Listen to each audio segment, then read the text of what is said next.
और खबरों की शुरुआत करेंगे इस वक्त की अहम खबर के साथ। मणिपुर में फौजी काफिले पर मिलिटेंटों के हमले में 7 अफराद हलाक हो गए हैं। महलवकीन में 46 असम राइफल के कमांड ऑफिसर, उनकी अहलिया, बेटा शामिल हैं। हमले में क्विक रिएक्शन टीम के 4 अरकान भी हलाक हुए। चौराचंदपुर से 50 किलोमीटर के फासले पर यह हमला किया गया। मणिपुर के वज़ीर आला ने इस हमले की शदीद मजम्मत की है। सीएम ने कहा कि कसूरवारों को कैफरे किरदार तक पहुंचाया जाएगा। हमलावरों को पकड़ने के लिए सर्च ऑपरेशन भी तेजी से जारी है। दिल्ली एनसीआर में फिजाई आलूदगी पर सुप्रीम कोर्ट ने तशवीश का इजहार किया है। बढ़ती आलूदगी पर अदालत ने हुकूमत की सरजनिश की है। सीजीआई ने कहा कि दिल्ली की हालत सबके सामने है। घरों तक में लोगों को मास्क पहनना पड़ रहा है। अदालत ने फिजाई आलूदगी पर काबू पाने के लिए किए गए इक़दाम के ताल्लुक से भी हुकूमत से दरियाफ्त किया। दिल्ली की सूरत हाल को फौरी काबू में करने के लिए अदालत ने कहा कि अगर मुमकिन हो तो इमरजेंसी इक़दाम के तौर पर 2 दिनों के लिए लॉकडाउन नाफिज कर सकते हैं। अदालत ने मरकज और सभी रियासतों को आलूदगी कम करने के लिए किए जा रहे इक़दाम के लिए बुलाई गई हंगामी मीटिंग में लिए गए फैसलों के ताल्लुक से जानकारी भी मांगी है। इस मामले पर अगली समाअत 15 नवंबर को है। और वहीं सुप्रीम कोर्ट की सख्त सरजनिश के बाद दिल्ली के सीएम अरविंद केजरीवाल ने आज फिजाई आलूदगी पर हंगामी मीटिंग तलब की है। इस मीटिंग में बढ़ती आलूदगी से निपटने पर गौर खौज किया जाएगा। इस मीटिंग में नायब वज़ीर आला मनीष सिसोदिया, वज़ीर माहौलियात गोपाल राय, वज़ीर सेहत सत्येंद्र जैन समेत दीगर वुज़रा शिरकत करेंगे।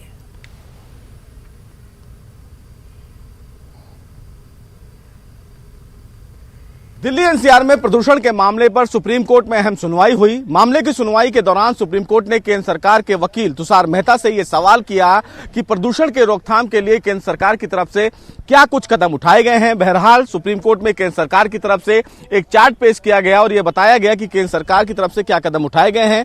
लेकिन सुप्रीम कोर्ट ने प्रदूषण के इस बढ़ते हुए स्तर पर बेहद चिंता जाहिर की और यह कहा कि जिस तरह दिल्ली एनसीआर में प्रदूषण लगातार बढ़ रहा है वो बहुत ही गंभीर मुद्दा है। स्थिति ऐसी आ गई है कि लोगों को अपने घरों में भी मास्क लगाकर बैठना पड़ रहा है। बहरहाल मामले की सुनवाई के दौरान जस्टिस सूर्यकांत ने यह भी कहा कि जैसे ही प्रदूषण बढ़ता है ऐसे ही किसानों पर पराली जलाने का एक मुद्दा और उन पर आरोप लगा दिया जाता है। सवाल यह है कि किसानों को फिलहाल आरोप लगाने की आवश्यकता नहीं है बल्कि किसानों को मदद करने की आवश्यकता है। बहरहाल सुप्रीम कोर्ट ने इस पूरे मामले में यह भी नसीहत दी केंद्र सरकार को कि जिस तरह प्रदूषण का स्तर लगातार बढ़ रहा है ऐसे में अगर केंद्र सरकार को लगता है कि प्रदूषण पर रोकथाम करना बेहद जरूरी है तो वो लॉकडाउन लगाने पर भी विचार कर सकती है। सुप्रीम कोर्ट ने दिल्ली सरकार से भी कहा कि गाड़ियों पर भी लगाम लगाया जा सकता है, गाड़ियों पर भी ऑड और इवन जैसी स्थिति लागू की जा सकती है जिससे अभी प्रदूषण के स्तर पर रोक लगाया जाए। बहरहाल सुप्रीम कोर्ट ने मामले की सुनवाई के दौरान ये भी कहा कि जिस तरह प्रदूषण लगातार फैल रहा है ऐसे में अभी जो हैं दिल्ली में स्कूल खोल दिए गए हैं और जो बच्चे हैं वो सुबह 7 बजे सड़कों पर होते हैं, ऐसे में उनके फेफड़ों का हाल क्या होगा। बहरहाल सुप्रीम कोर्ट ने इस पूरे मामले की सुनवाई सोमवार तक के लिए टाल दी है। सुप्रीम कोर्ट ने दिल्ली, पंजाब, हरियाणा और उत्तर प्रदेश सरकार से कहा है कि वो बैठकर एक इमरजेंसी मीटिंग करें क्योंकि ये समय राजनीति करने का नहीं है बल्कि एकजुट खड़े होकर प्रदूषण से लड़ने का है। बहरहाल सोमवार को दोबारा सुप्रीम कोर्ट इस पूरे मामले की सुनवाई करेगा। तब तक तमाम राज्य सरकारें सुप्रीम कोर्ट में प्रदूषण पर लगाम लगाने के लिए उनके द्वारा उठाए गए कदम की जानकारी सुप्रीम कोर्ट में देंगे। देखना बेहद अहम होगा कि सुप्रीम कोर्ट जब सोमवार को सुनवाई करता है तो तमाम राज्य सरकार और केंद्र सरकार की दलीलों से कितना संतुष्ट हो पाता है। कैमरामैन नरेश के साथ सुशील पांडे, न्यूज़ 18 दिल्ली। एक और अहम खबर, अमित शाह ने आजमगढ़ में रियासती यूनिवर्सिटी का संग बुनियाद रखा। आजमगढ़ अखिलेश यादव का लोकसभा हल्का है। समाजवादी पार्टी के दौर में आजमगढ़ इंतहा पसंदी के लिए जाना जाता था। इस मौके पर अमित शाह ने कहा कि अब आजमगढ़ तालीम के लिए जाना जाएगा। उन्होंने ये भी कहा कि योगी हुकूमत की क़यादत में आजमगढ़ बदल रहा है।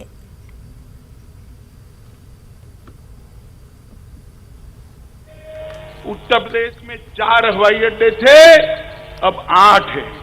आधे अधूरे 2 एक्सप्रेसवे थे, 5 नए बन चुके हैं। और मित्रों, सबसे बड़ा काम अगर भाजपा के शासन में हुआ है तो उत्तर प्रदेश को माफिया राज से मुक्ति दिलाने का काम योगी आदित्यनाथ ने।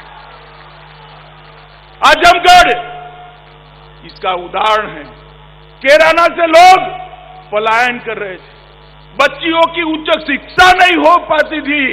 आज मैं गर्व के साथ पूरे देश भर के अंदर कहता हूं कि माफिया उत्तर प्रदेश छोड़कर चले गए हैं। यहां माफिया का राज नहीं है, कानून का राज। हजारों एकड़ सरकारी भूमि माफिया हजम कर बैठ गए थे। योगी जी ने कठोरता के साथ इसको खाली कराकर वो भूमि को विकास के काम में लगाने का काम किया है। ये लोग उत्तर प्रदेश का भला नहीं करते। जात पात में बांटना, दंगे कराना, तुष्टीकरण करना और वोट बैंक की राजनीति को आगे बढ़ाना। जैसे ही चुनाव आया है, अखिलेश जी को जिन्ना बहुत महान दिखने लगे हैं। मैं इतनी बड़ी भीड़ में बहुत सारे माइनॉरिटी के भाई बहन बैठे हैं, कोई आदमी ऐसा है जिसको जिन्ना में महान व्यक्ति की नजर आती है? कोई है?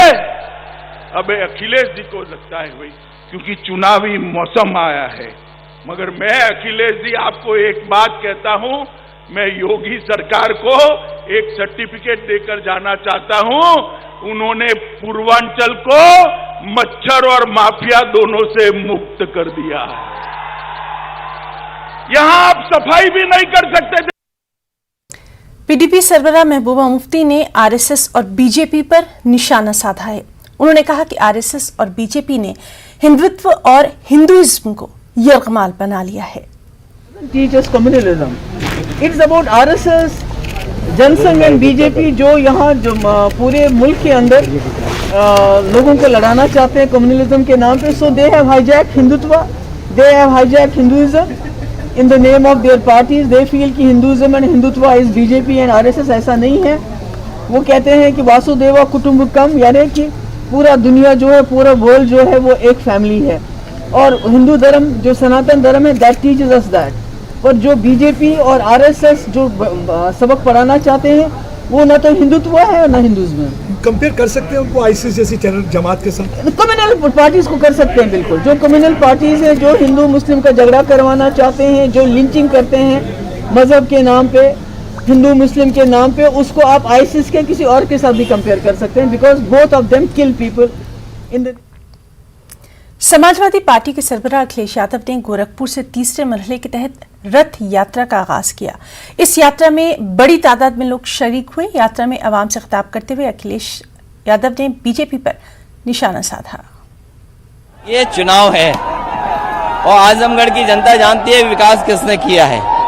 गोरखपुर की जनता इंतजार कर रही थी विकास का, लेकिन गोरखपुर में नाव से चलना पड़ रहा है। जिन नाव वालों ने बीजेपी को आगे बढ़ाया, उन नाव वालों का धोखा दिया बीजेपी ने। हमारे निषाद समाज के साथ छल किया, कपट किया, उनको धोखा दिया। और आज जिस गोरखपुर का विकास होना चाहिए था, केवल गोरखपुर नहीं उत्तर प्रदेश का विकास ठप किया इस सरकार ने। इसलिए विकास के लिए मैं अपील करने आया हूं कि एक बार फिर समाजवादियों का सहयोग और समर्थन करें। त्रिपुरा फसादात और पैगंबर इस्लाम की शान में गुस्ताखी को लेकर गुज़िश्ता रोज अमरावती में बंद बनाया गया था और इस बंद के दौरान पत्थरबाजी और दुकानों में तोड़फोड़ की वारदात पेश आई थी। गुज़िश्ता रोज के वाक़े को लेकर आज बीजेपी की जानिब से शहर बंद का ऐलान किया गया। रैली निकाली गई। रैली के दौरान तशद्दुद के वाक़यात रूनमा हुए, अवामी इमलाक को नुकसान पहुंचाया गया, दुकानों में तोड़फोड़ की गई। इसी के बाद कई इलाकों में कशीदगी का माहौल देखा जा रहा है। हालांकि पुलिस ने दफा 144 नाफिज कर दी है। इंटरनेट खदमात मुअत्तिल है। बीजेपी लीडर फडणवीस ने इस मामले में सरकार से कार्रवाई की मांग की है। धरना आंदोलन ही था और हमने जो निवेदन दिया था धरना आंदोलन ही के लिए दिया था, ना कि रैली के लिए दिया था। और एक बहुत बड़ा माप जो है 19 से ज़्यादा आ गया और हमारा प्रोटेस्ट जो है पीसफुल था, शांतिपूर्ण था, ताकि हम अपने जस्टिस, अपने इंसाफ के लिए मांग करें। और हमने वो शांतिपूर्ण तरीके से किया और वहाँ जो लोग मौजूद थे उन्होंने उसी तरीके से किया। मगर कुछ ऐसे शरीर जहनियत रखने वाले भी लोग उस रैली में शामिल हुए जो हमारे अंदाजे से और हमारे जानकारी से बाहर थे, जिनकी वजह से प्रोटेस्ट में कुछ गड़बड़ी हुई, थोड़ा बहुत वायलेंस हुआ। हम उस पर शर्मिंदा है, क्योंकि हम खुद जो है इस तरह की घटनाओं के खिलाफ प्रोटेस्ट कर रहे थे, इसलिए हम कभी भी जो है इस तरह की हरकत का समर्थन नहीं करते, बल्कि निषेध करते हैं इसका। और जिसने भी ये किया है, हमारा भी यही मानना है कि उस पर भी कड़ी से कड़ी कानूनी कार्रवाई होनी चाहिए। दो समाजों के बीच में अमन और शांति का पैगाम जाना चाहिए, और अगर वो लोग अपनी तरफ से उन वायलेंस करने वालों के लिए रैली कर रहे हैं, क्योंकि वो तो वायलेंस करने वालों के लिए ही कर रहे हैं, तो अगर वायलेंस करने वालों के लिए कर रहे हैं तो हमारा उनके लिए समर्थन है। हम तो यही चाहेंगे कि हमारा मुद्दा जो है दोनों समाजों के बीच में इत्तेहाद और जस्टिस का है, इंसाफ का है, और हम ये बात जो है इंशाल्लाह प्रेस नोट में जारी। त्रिपुरा में जो घटना घटी ही नहीं, उसके ऊपर जिस प्रकार से दंगे महाराष्ट्र में हो रहे हैं, ये बिल्कुल गलत है। त्रिपुरा की जिस मस्जिद को जलाया, इस प्रकार की अफवाह उठाई गई, वहां की पुलिस ने उस मस्जिद के फोटो भी जारी किए हैं और सोशल मीडिया पर जाली फोटो जो दिए हैं उसका भी पर्दाफाश किया है। बावजूद उसके महाराष्ट्र में जिस प्रकार से मोर्चे निकाले गए और विशेष रूप से उन मोर्चों में जो हिंसा की गई और हिंदू समाज के दुकानों को जलाने का प्रयास किया गया, हम इसकी निंदा करते। साथ ही में अमरावती में जो घटना हुई, जिस प्रकार का कल मोर्चा निकला, फिर आज उसके ऊपर रिएक्शन हुई, ये सारा अस्वस्थ करने वाला माहौल है। मैं अमरावती के लोगों से निवेदन करना चाहता हूं, विनती करना चाहता हूं, हमारा जो सामाजिक सौहार्द है इसको वो कायम रखे, कोई भी हिंसा न करे। हिंसा करना बिल्कुल गलत होगा और झूठी चीजों के ऊपर इस प्रकार से भड़कना और भड़काना ये भी गलत बात होगी। लेकिन इसके साथ साथ सरकारी पार्टी के लोग स्टेज पर जाकर जिस प्रकार से भड़काने वाला भाषण देते हैं और उसके बाद मोर्चे निकलते हैं, इसका भी कहीं ना कहीं इसकी सुध ली जानी चाहिए, उनके ऊपर भी कार्रवाई होनी चाहिए। और सरकार ने ये कौन सी साजिश के तहत झूठी अफवाहों पर मोर्चे निकालकर हिंसा फैलाने का प्रयास किया जा रहा है, इसके ऊपर भी कार्रवाई करनी चाहिए।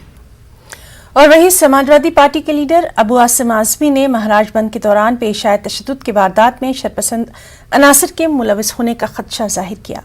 उन्होंने तमाम वाकयात की मुनसिफाना जांच का भी मुतालबा किया।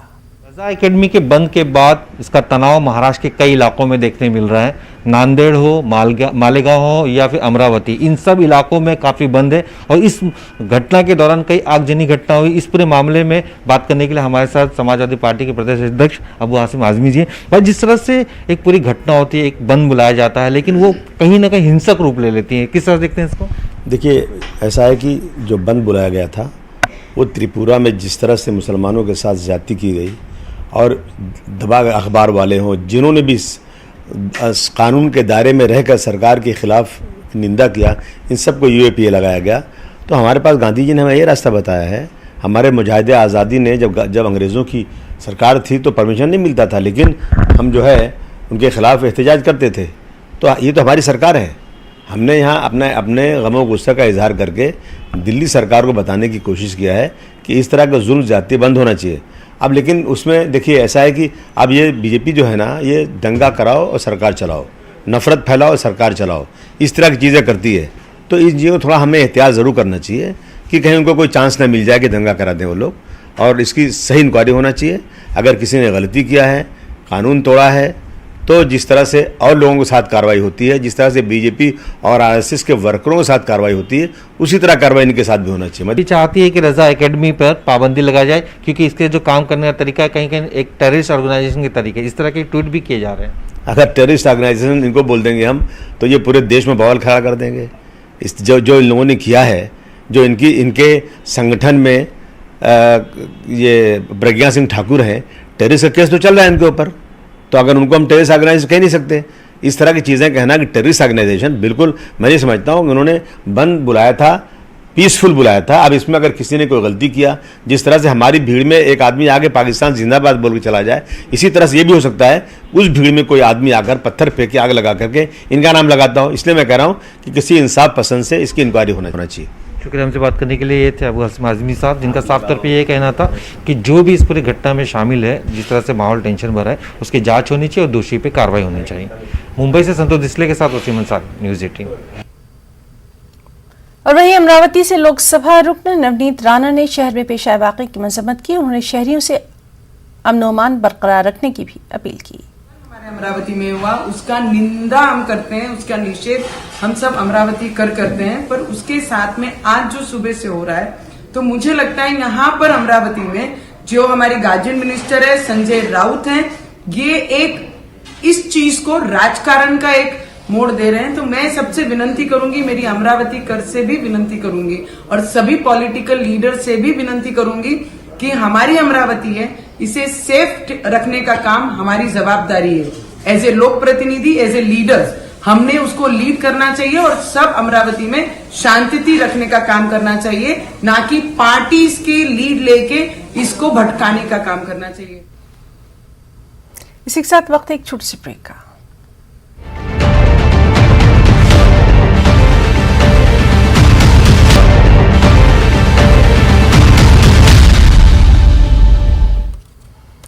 भोपाल का हबीबगंज रेलवे स्टेशन अब रानी कमलापति के नाम से जाना जाएगा। मरकज की जानिब से नाम तब्दील करने की तजवीज को मंजूरी मिल गई। स्टेशन की तज़ीन नौ की गई है। आलमी मेयार का इसे बनाया गया है। 450 करोड़ की लागत से इस स्टेशन को जदीद तकाज़ों से हम आहंग किया गया है। 15 नवंबर को एक तकरीब में वज़ीर आज़म नरेंद्र मोदी भी शिरकत करेंगे और वज़ीर आला शिवराज सिंह का इस पर क्या कुछ कहना है, आइए देखते हैं। मैं भारत के प्रधानमंत्री श्रीमान नरेंद्र मोदी जी को हृदय से धन्यवाद देता हूं, आभार प्रकट करता हूं, केवल अपनी ओर से नहीं, मध्य प्रदेश की 8.5 करोड़ जनता की ओर से, हमारे जनजातीय आदिवासी समाज की ओर से। उन्होंने हबीबगंज रेलवे स्टेशन, जिसको उन्हीं की पहल पे मॉडल रेलवे स्टेशन का स्वरूप दिया गया है, उसका नाम रानी कमलापति रखा है। बड़ौदा म्युनिसिपल कॉरपोरेशन ने अहम फैसला लेते हुए सड़क के किनारे नॉनवेज फरोख्त करने पर पाबंदी लगाने का फैसला कर लिया। कॉरपोरेशन का कहना है कि खुले में नॉनवेज के आइटम बनाने और फरोख्त करने में कई दिक्कतों का सामना है। सड़क पर आने जाने वालों को दुश्वारियां होती हैं, आंखों में जलन होती है। कॉरपोरेशन ने फैसला लिया है कि जो भी नॉनवेज है उसको ढक कर रखा जाए, खुले में फरोख्त ना किया जाए। थोड़े दिन पहले छोटे बालक और महिलाओं की मांग थी कि हम लोग जब रास्ते में से जाते हैं तो